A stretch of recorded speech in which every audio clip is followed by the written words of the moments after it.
ทั้งหลายกองทุนการเงินระหว่างประเทศหรือตัวย่อที่เราคุ้นหูกันว่า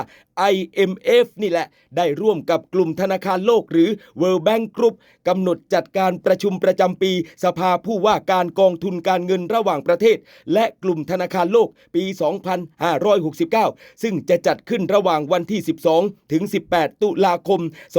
2569 ณ ศูนย์การประชุมแห่งชาติสิริกิติ์ประเทศไทยเองในฐานะเป็นเจ้าภาพก็ได้กำหนดหัวข้อสำคัญในการพูดคุยภายใต้ชื่อว่า Thailand's New Horizons Empowering People Building Resilience ครับก็มีเป้าหมายที่จะสะท้อนความคิดการพัฒนาที่ให้ประชาชนเป็นศูนย์กลางพร้อมเสริมสร้างภูมิคุ้มกันเรียกว่าให้ประชาชนเป็นศูนย์กลางแล้วเสริมสร้างภูมิคุ้มกันให้กับพี่น้องประชาชนให้กับระบบเศรษฐกิจและการเงินมีความพร้อมรับมือความเสี่ยงในอนาคตกันด้วยครับเรียกว่าแนวคิดนี้ธีมนี้ก็มุ่งต่อยอดจุดแข็งของประเทศไทยไม่ว่าจะเป็นความก้าวหน้าด้านการชำระเงินดิจิทัลเศรษฐกิจสร้างสรรค์การท่องเที่ยวเชิงสุขภาพและศักยภาพของแรงงานไทยพร้อมทั้งได้ให้ความสำคัญกับการยกระดับทักษะความรู้และโอกาสทางเศรษฐกิจของประชาชนกันด้วยก็เพื่อให้